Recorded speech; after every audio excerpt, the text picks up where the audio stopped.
The Nirala TV.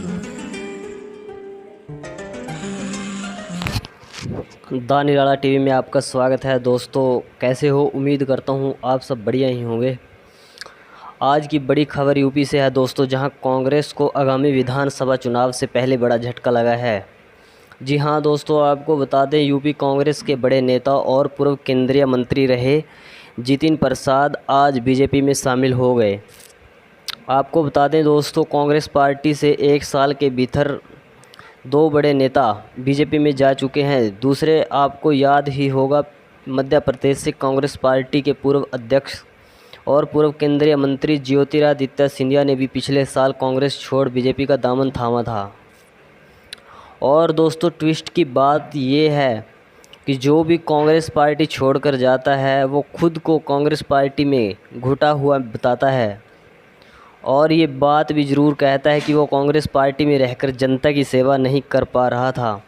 लेकिन दोस्तों हैरानी की बात ये है, जब कांग्रेस सत्ता में थी तब ये ना घुटन महसूस करते थे और साथ ही जनता की सेवा भी खूब करते थे। वो बात अलग है कि अब कांग्रेस कई साल से सत्ता से बाहर है और इन नेताओं ने सत्ता के बाहर समय व्यतीत नहीं किया और ना ही इनके पास सत्ता से बाहर का अनुभव है, या यूँ कहें कि इन्हें सत्ता की हवस ने मजबूर कर दिया अपनी जन्मजात पार्टी छोड़ने को।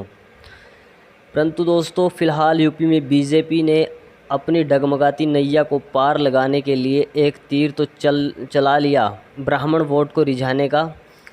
लेकिन देखते हैं 2022 में ऊँट किस करवट बैठता है। अगर ऊँट दूसरी तरफ बैठ गया दोस्तों तो वो कहावत फिट भी बैठ सकती है जो बंगाल में शुभेंदु अधिकारी और अन्य टीएमसी से गए नेताओं के लिए सही बैठती है। दोस्तों कहावत है, अकदोबी का कुत्ता गरकना घाट का। और दोस्तों हम तो उम्मीद ही कर सकते हैं कि ऐसा हो जाए, बाकी तो भविष्य के घर में है, या फिर ईवीएम देवी भी कुछ चमत्कार कर दे तो क्या कहने। और आपको कहना चाहता हूं दोस्तों, अगर आप भी जनता की सेवा करना चाहते हो या आपसे जाने अनजाने में कोई पाप हो गया तो आइए हमारी भाजपा वॉशिंग मशीन के पास, जब तक सत्ता में है, क्योंकि हम गारंटी दे सकते हैं कि दोस्तों जैसे ही भाजपा सत्ता से हटेगी ये सब कीड़े मकोड़ों की तरह घर की तरफ लौटेंगे। उदाहरण बंगाल से ले सकते हैं आप। अगर मैं गलत बोल रहा हूँ तो दोस्तों ये तो था यूपी का मामला, अब थोड़ा बंगाल की तरफ ले चलता हूँ आपको। दोस्तों पश्चिम बंगाल के नेताओं की तृणमूल में होती घर वापसी से बीजेपी बंगाल में गहरे संकट में है और इस संकट को दूर करने के प्रयास बीजेपी कर भी रही है। आपको बता दें दोस्तों, बंगाल विधानसभा चुनाव में पार्टी की हार के बाद कई नेताओं ने कड़े सवाल उठाए थे और खुलकर नाराज़गी का इजहार भी किया था। यहां तक कि बंगाल बीजेपी उपाध्यक्ष मुकुल रॉय ने बंगाल पार्टी प्रमुख द्वारा बुलाई गई पार्टी मीटिंग से भी किनारा कर लिया था और पूरी तरह से मौन साधे हुए हैं। इधर उनके बेटे शुभ्रांशु ने ममता बनर्जी की पार्टी में वापसी की संभावना से कोई इनकार भी नहीं किया। तो इससे साफ जाहिर होता है कि असंतोष कितना गहरा है। उधर टीएमसी ने दावा भी किया है कि 33 से 35 बीजेपी विधायक टीएमसी में वापसी करना चाहते हैं और लीडरशिप के संपर्क में हैं। इधर बीजेपी हाईकमान ने भी नेताओं को मनाने की कोशिशें तेज़ कर दी, लेकिन कामयाब